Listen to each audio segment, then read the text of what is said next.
alors invité Théodore Semedo yegg si na ci plateau bi rejoindre ñu Abdourahmane Gueye lay wuyoo moom membre G7 monsieur Gueye ñu ngi lay nuyu di la dalal ci plateau Petit Déj. Aïssa maa ngi lay fay di la sant di leen gërëm si opportunité bi ngeen ma may.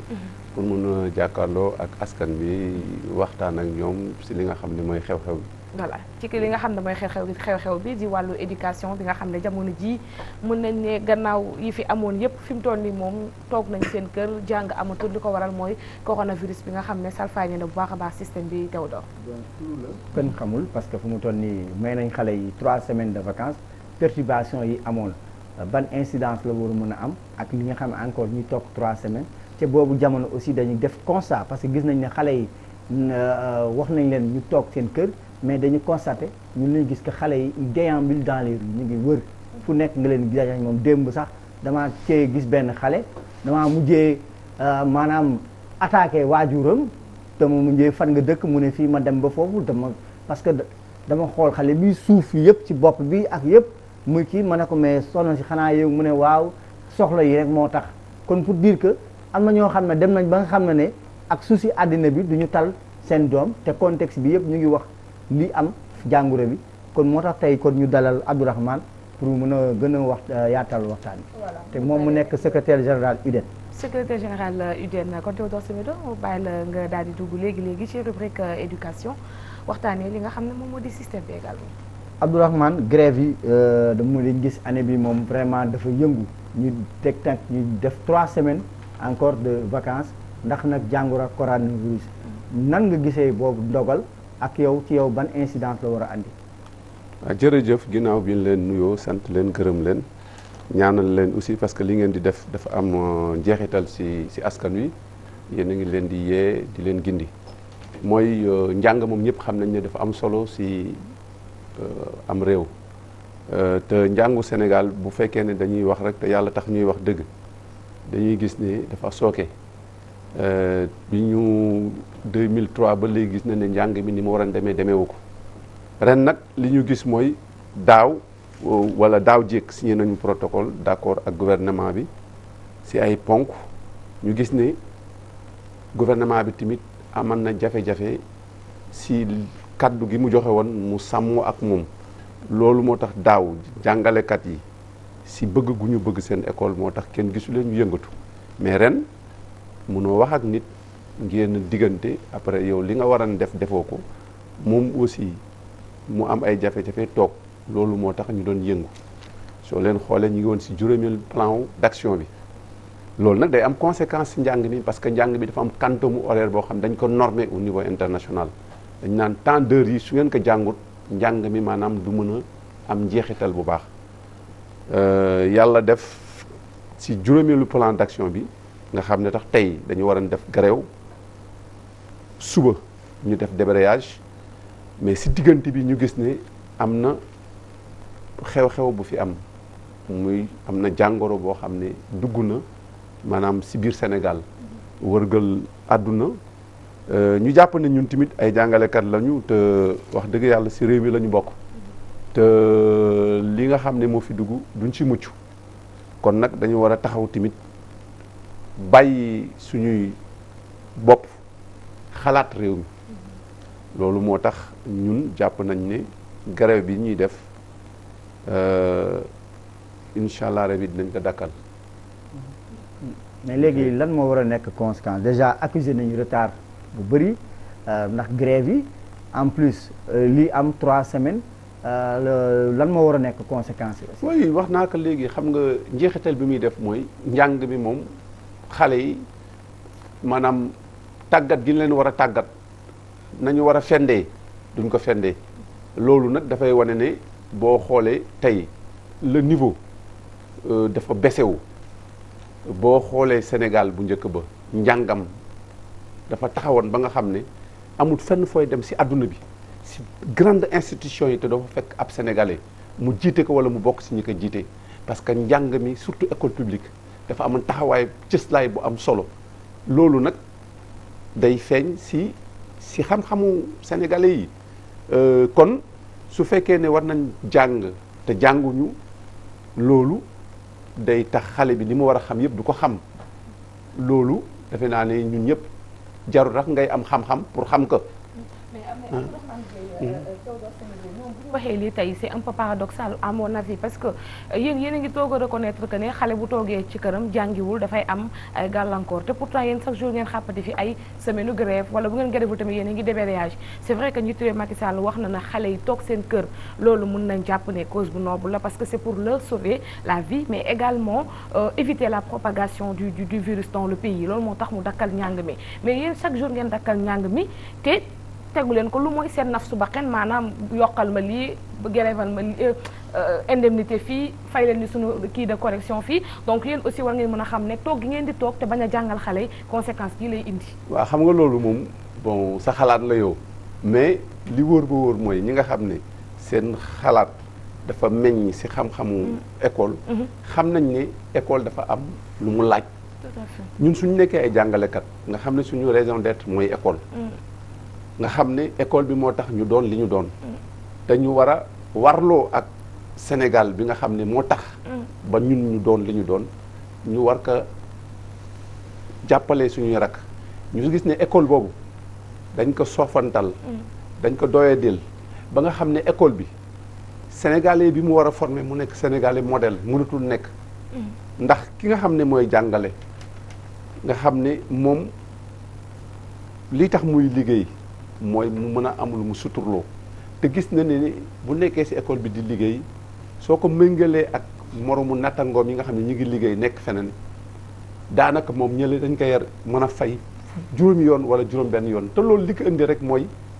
dispositif yi nga xam ne moom la ñu war a teg mu war di avancer comme yeneen nattangoom mi moom mënu ko am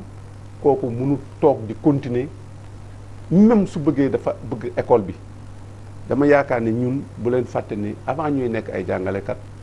ay parents d'élèves lañu dañu am suñuy doom ñu nekk tam ñun dañu gëm ne école publique bi amul dara lu ko mën a weccoo amul dara lu ko mën a weccoo gis nga su ngeen seetloo bu baax a baax te loolu borom xam-xam yi tax dañ ko génne soo jëleen tey ñaari xale kii nekk privé kii nekk public suñu àndee dem ba université lu ñuy gën di dem rek ki jóge public di ko commencer di ko dominer xam nga loolu lan moo koy waral parce que kële dañ koy jàngal ni ñu koy jàngalee nga xam ne day mën di xalaat di mën di demal boppam di yaakaar boppam du bokk ak ki nga xam dañ koy sol rek nga xam ne day tari kon loolu dafay wane solo yi école publique te école publique boobu nag bu fekkee yàlla rek moo tax ñuy wax gis nañ ne mi ngi dee ci Sénégal yàlla dafa def man ci jamono yi dama naa représenter sama organisation ci 8e congrès international de l'éducation bi ñu doon defee Thaïlande à Bangkok mais waxtaan bi nga xam ne moom la àdduna leen waxtaanee foofu moo doon dañu gis ne tey privatisation ak marchandisation de l'école maanaam loolu soo ko waxee rek da ngay xalaat école privée yi da ngay daal di commencer wax ne école publique ci boppam mi ngi dee loolu dafa amoon place bu yaatu foofu parce que ñëpp d'accord nañ ne école publique mooy école askan wi te askan wi am na ñoo xam ne amuñu te ñi amul dañ leen a war a tolloole ak ñi am. justement par rapport ak jàngoro bi tey parents d'élèves dañoo gis xale yi ñuy taxawaalu tey lan moo war a nekk ñoom seen wareef ci affaire. waaw xam nga waajur moom dañuy ne doom moom mooy alal ku am sa alal nag nga ñàkk nga am teewut nga war ko toppatoo kon ñoom li leen di digal mooy ñu téye xale yi ci kër ga naam xaw na jafe xaw na metti mais nag nit da ngay jéem parce que bu fekkee dañoo tëj école yi te loolu tamit au passage ñu ngi saluer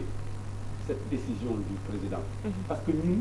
le 10 mars dañu génne woon benn communiqué de G7 pour wane ne dañu war a tëj école yi parce que foyer la boo xam ne dafay bëri ay nit te am na lu ñu demee rek dafay permettre xam nga jàngoro bi ñu mën a law kon waajur yi li ñu leen di wax mooy nañ téye xale yi ñu continuer di nafar li ñu jot a jàng ñu gën ko nafar gën ko mokkal li ci des mooy jàpp naa ne te ñu ngi koy ñaan yàlla lii mu yem fii su fi yemee ba ñu reprendre su boobaa aussi xëy na ñun jàngalekat yi dinañ xalaat lu ñu mën a def ba si li nga xam ne ñoo ko moomal suñu bopp ñu joxaat ko xale yi. pour que li ñu raw ñu jëm si rattrapé. mais est-ce que waruñu xoolaat l'environnement des écoles parce que boo gisee écoles yi. tamit li ñu doon expliquer sànq ci marché yi moo am boo demee foofu wanak yi c'est vraiment pour des enfants am na écoles yoo xam ne ñàkk day am problème mu ndox comité de gestion yi léeg-léeg ñenn ñi dañuy lekk xaalis bi nañ ma baal beneen affaire boo xam ne dafa am.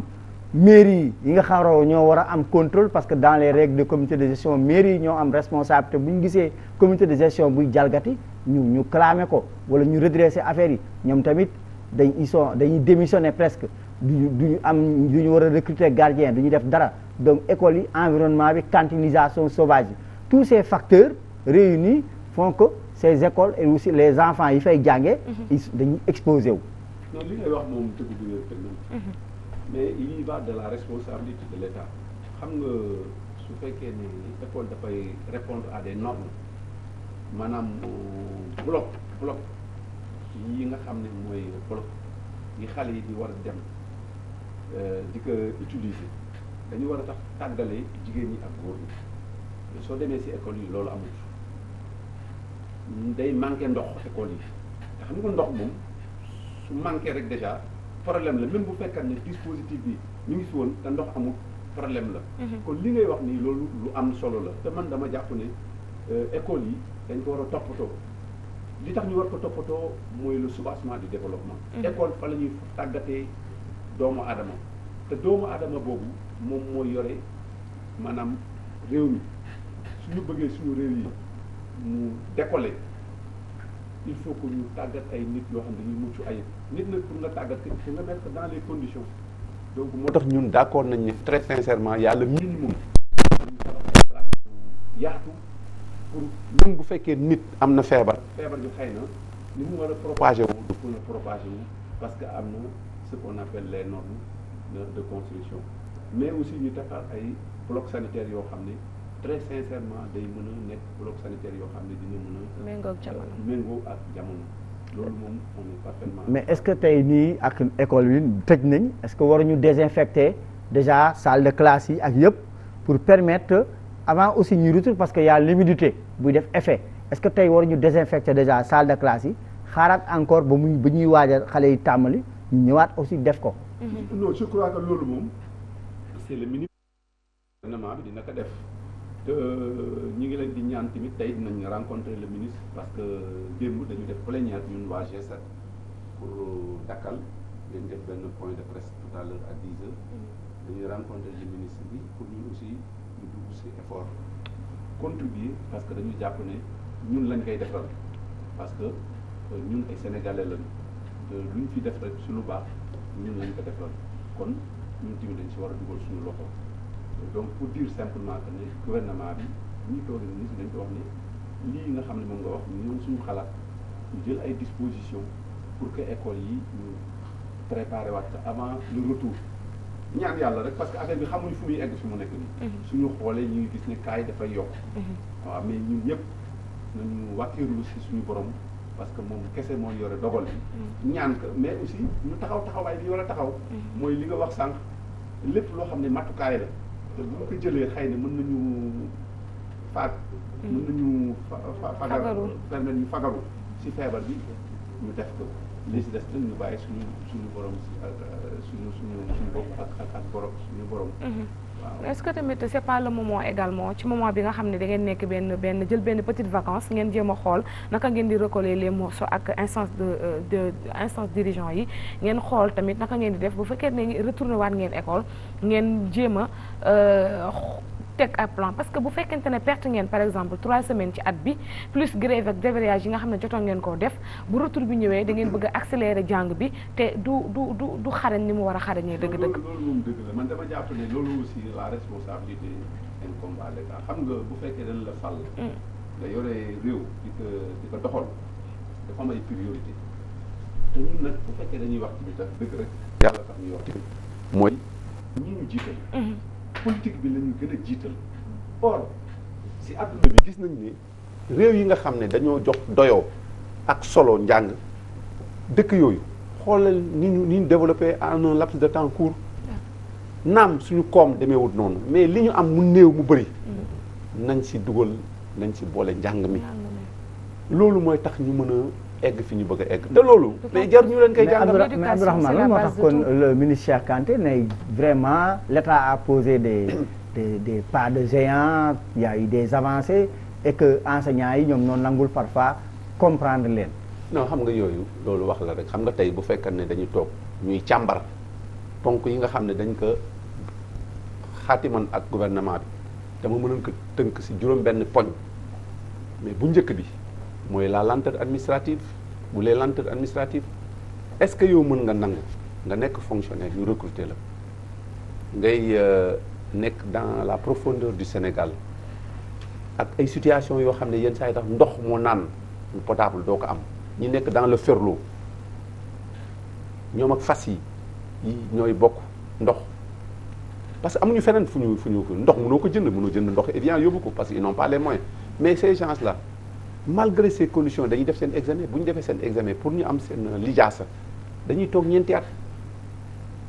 donc doo mën a avancer léegi boo mënta avancer est-ce que dina am njeexital ci sa poche jafe-jafe la. mais loolu état bi moo war a jël ay dispositions ñun ñi nga xam ne tey dañu dem classe exceptionnelle nga xam ne def nañ ci njàngale mi fanweeri at ak lu topp mais amuñu woon jafe-jafe yooyu ñun suñu mësaan génn école normale dañuy génn rek ñu intégrer ñu même booy avancer. 2 ans yi avancement automatique yi da ngay dem doo ko yëg rek da ngay jékki-jékki dem sa salaire wala nga jël sa bulletin gis ko mais léegi ce n'est plus le cas. ñoom boo leen waxee ñu ne parce que jàngalekat yi ñoo yokk mais yow mais un État il doit avoir une vision prospective. mais doo toog sa jàngalekat yokku na sa population yokku na yow aussi da ngay teg ay dispositifs yoo xam ne di lépp lu war a ñàkk gàllankoor nga ji ma xool noo koy saytoo loolu benn élément la. bu jàngalekat yi yokkee sax population bi yokk c'est sûr que budget bi day yokk également. mais beneen li nga xam ne moo gën a doy waar. mooy la problématique de l'enseignement arabe mais loolu ça ne demande pas des moyens ñun ñëpp xam nañ ne bu njëkk ba arabe dañ daan bàyyi ku nekk ngay organiser nu la neexee te loolu jàpp nañ ne sim réew war ta nekk ñu taxaw waxtaanee ko ba ne léegi bac arabe bi dañ koy organiser. mu am comme français bi. mu am ay livres am programme. mais loolu état war na ko mën defar loolu war na yomb ci état. kon ba léegi amul harmonisation. ci manuel arabe mais harmonisation yi manuel arabe commencé nañ def bac arabe mais manuel bi maanaam kiy jàngale nekk Mbadakhoune kii nekk Sébikotane kii nekk feneen ku nekk da nga war a am. manuel de référence yi nga xam ne ñoo bokk li ñuy jàngale mais loolu tey jafe-jafe la te loolu dañu jàpp ne vraiment loolu c'est élémentaire. tout à fait yeneen yi nga xam ne muy DMC parce que aussi jàngalekat lu ñu mënti wax mooy xëy na koomam demeewut noonu boo ko mbéngale ak yeneen fonctionnaires yi parce que seen i indemnité yi ñuy am bu ñu nekkee en fonction ñun duñ ko am mais DMC bi nga xam ne moo daan permettre jàngalekat yi ñu mën a wut makkaan muy kër DMC boobu état bi daf leen ko daan jox mais boobu depuis ñi nga xam ne dañu am seen convention. Abdourahmane nekku leen keneen liggéey kon yow DMC bi xanaa yeneen fonctionnaires yi aussi war nañ mën a ñëpp nekk tolloo. mais yéen rek ñu bëgg ko privilégié yéen jàngalekat bi ñun kese de dañ ne ñun fonctionnaires yi ñun bi ñuy wax dañuy wax pour dañ ne loolu droit la léegi ñoom loolu dañuy jëlan ay engagement mais même nit soo waxee ak moom dem ba si biir nga xam ne am nga jafe-jafe àndu góor ak àndu nawle da nga may woo nga ne ma man kat maa dige woon ak yow lii waaye am naa gàllankoor yi ak gàllankoor yi ñun ñëpp am nañu xel. ñu mën a waxtaan nangu. d'accord Théodore Semedo kon waxtaan wi neex na waaye dañu ko fiy jaarale jotee dagg rek ndax waxtu wi moo ñu xoj. waaw waxtu bee ñu xoj kon ñu jàpp ne nag lépp lu ñu fi wax rek c'est pour améliorer le système éducatif. parce que li fi nekk ñun neexuñu. suñu sañoon école publique moo ñu defar moo ñu def li ñuy nekk tey. kon bëgg nañ tamit ñi nekk ci nguur yi en commençant par le président. bi nga xam ne école publique moo tax tey lu mu nekk. ñoom ñëpp ñu respecté école publique. ñu jox ko gëddëm pour mu dellu fu mu nekkoon te nga xam ne moo nekkoon référence fépp dans la sous-région. donc ñuy remercier au passage Abdourahmane Gueye bi nekkoon suñu gan te nekk coordinateur G7.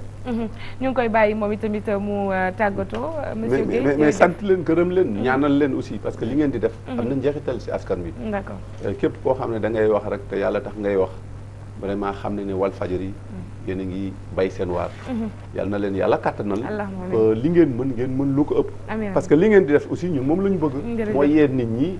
teete leen gindi leen te gis naa ne tey président jël na ay mesures mais bokk ngeen si li tax ñu jël ko parce que maa ngi leen di déglu te gis naa ne les propositions quand même yu si bëri jóge na si yéen loolu aussi on vous en félicite ñu ngi koy jaajëfal bu baax a baax monsieur Abdourahmane Gueye doonoon tey sunu invité ci rubrique éducation ànd ci ak Théodore Simido mbokk yi dañuy daal di amal une courte pause noppalu naan café le temps de revenir yeggali rubrique yi ñu desee